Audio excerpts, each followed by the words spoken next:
got these two little things, these two screws to tighten it and hold it in.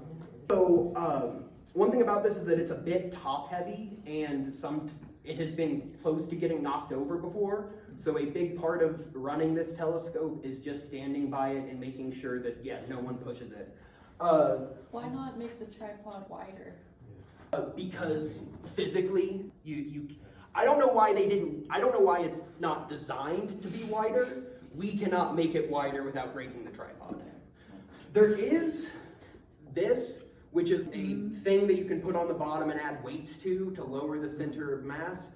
I've not messed with that yet. We might try it, but even then, the most important thing is going to be to make sure that no one knocks it over. The next step, which is very exciting, is everyone gets to get their phones out. I know. Olivia, you're already there. That's great. And you can go to the App Store. It is necessary to do anything with the telescope. And there is a Unistellar app. And the app looks like this when you open it up. You can turn the telescope on. The on button is just right here. You just hold it in for a sec. It will turn purple, I guess. I don't know. And then it'll power up. So once you have the app and you open it up, there will be a connect screen that you should be able to connect through. And it's going to actually want you to connect to a Wi-Fi network that is associated with the telescope. So should be loading up now. I will connect in just a sec. Other people should be able to connect at the same time. So once you're connected, it will say my EVscope 2. You can go to settings in kind of the top right corner here. And when you do that, it should say that you have the status as an observer, I think is the term. So one person will be the operator, currently that's me, and other people will be observers.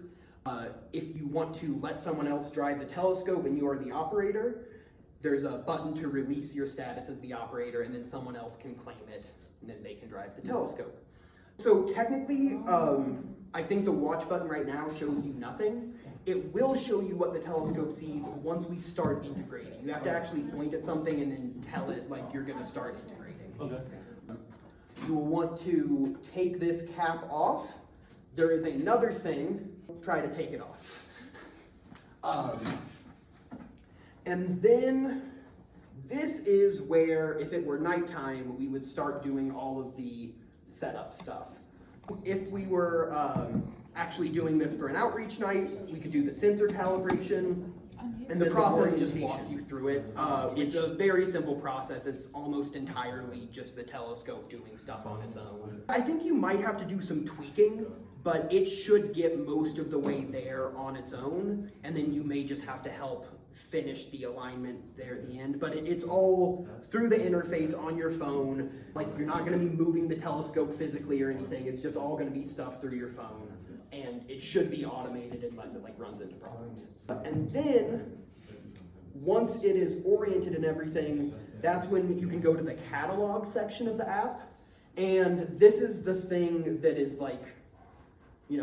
particularly cool, I think, about these EVscopes, or at least makes them very easy to use.